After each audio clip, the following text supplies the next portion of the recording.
Yeah, his third victory over a top 20 player this year. There is hope for us oldies yet.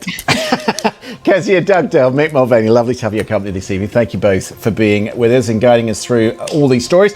We will be back, of course, same time tomorrow. I do hope you will join us for that. Have a very good evening.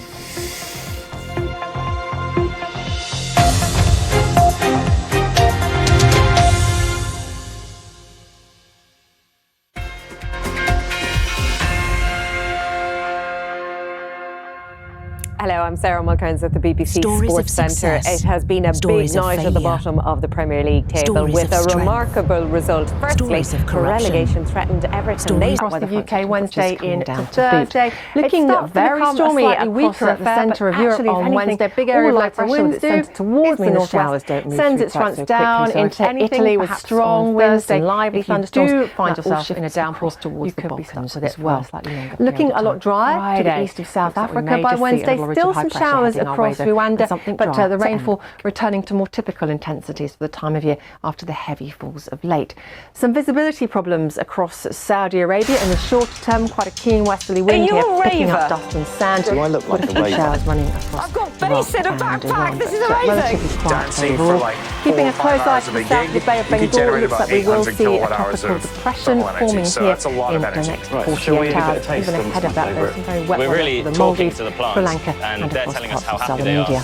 Dry for Japan as low pressure moves away to the east. Some cooler air extending across many parts of eastern China. Temperatures coming down after the exceptional highs of late across Vietnam and Thailand. Temperatures staying down though for the southeast of Australia in the days ahead. Below average values here. Rain coming into the southwest.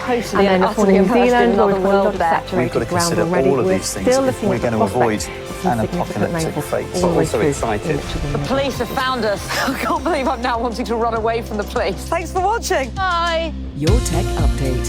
Click, watch on BBC iPlayer.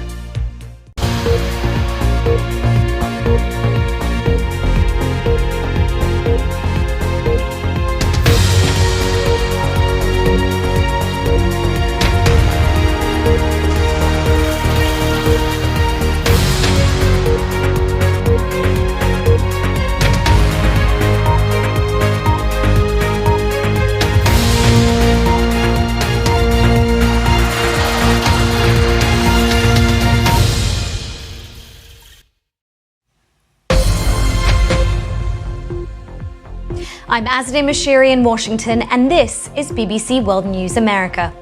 For Sudan, peace talks begin, but the suffering is ongoing.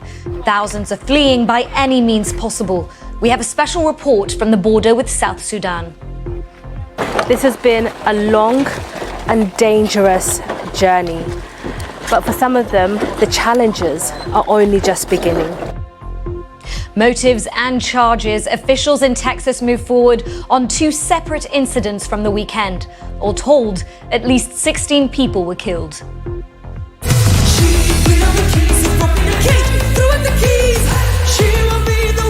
Plus, countdown to Eurovision, the biggest music competition in the world, is about to kick off in Liverpool.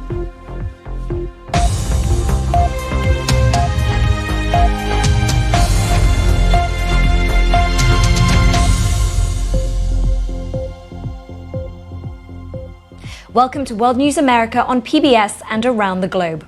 We begin in Sudan, where fighting around the capital Khartoum continues as representatives of the rival military factions hold talks in Saudi Arabia. Both the Sudanese army and the Rapid Support Forces are claiming successes. The talks, which began in Jeddah on Saturday, are aimed at reaching a humanitarian ceasefire. The fighting has prompted a mass exodus. The United Nations says around 100,000 refugees have escaped to nearby states. Among those are 47,000 who've headed to Egypt in the north, while Chad has seen an influx of more than 25,000 people. And more than 6,000 Sudanese nationals have made their way to the Central African Republic. Our Africa correspondent Catherine Bierahunga has sent us this report from the border with South Sudan. Now, over the weekend, two separate but deadly incidents took place in Texas. Here is some of the information authorities have been releasing so far. Officials in Brownsville have charged George Alvarez with 8 counts of manslaughter. He allegedly drove his car at high speed into people at a bus stop near a migrant center. And the alleged shooter, who killed at least 8 people at a mall in Allen, Texas, was heavily into right-wing extremism. That's according to law enforcement and is based on the suspect's internet searches. But it isn't clear whether this was the motive for the killings. We're also learning more about the 8 victims of that shooting.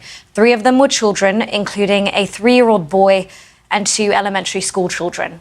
Also killed was Aishwarya Thatakinda, a 27-year-old engineer from India, and 20-year-old Christian Lacour, who worked as a security guard at the mall.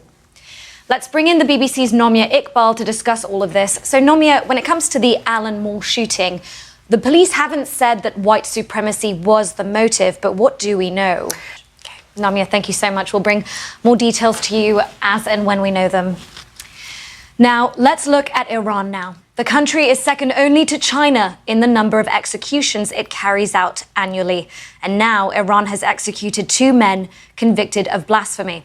That's an unusual move. The judiciary said the 2 were hanged after confessing to desecrating the Quran and insulting the Prophet Muhammad in 2021.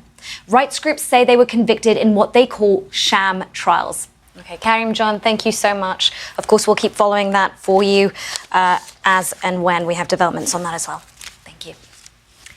Now, in Ukraine, officials say at least 3 civilians have been killed and more than 14 wounded in the latest wave of Russian missile and drone attacks.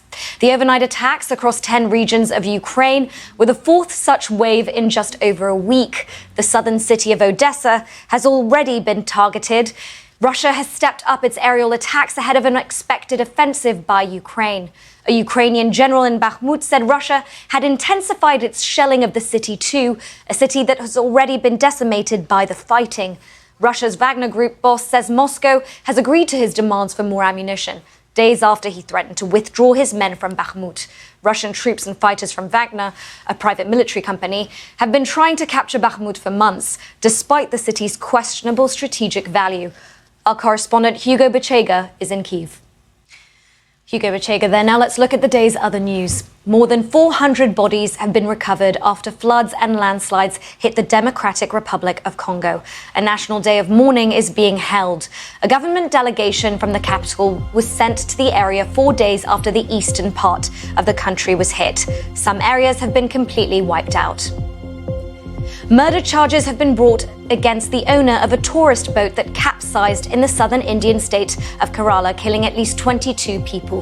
The suspect fled the scene. About 50 people were on the boat, which was double its capacity.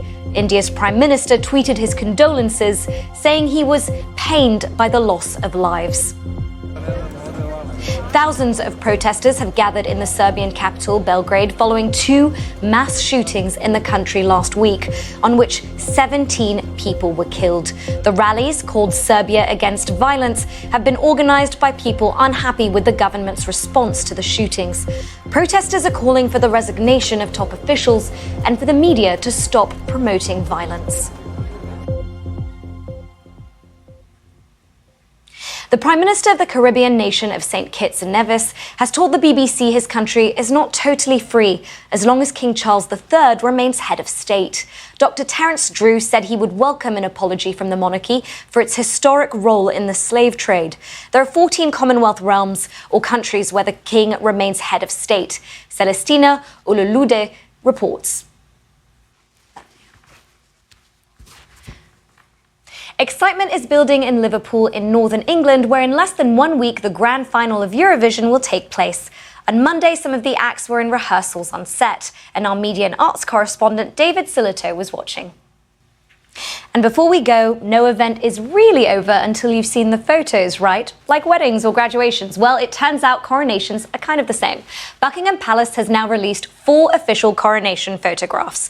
King Charles is pictured in full regalia in the throne room at Buckingham Palace, wearing the imperial state crown. Another shows Queen Camilla wearing Queen Mary's crown and robe of estate. A third photo shows the King and Queen. And there's a group picture of the King and Queen with members of the working royal family in the throne room.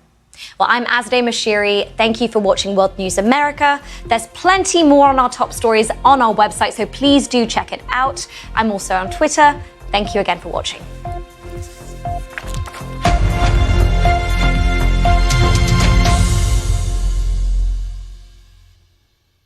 Hello. For Europe, 2 areas high pressure, bringing a lot of the weather of the next few days will be such that we could see huge variations in conditions over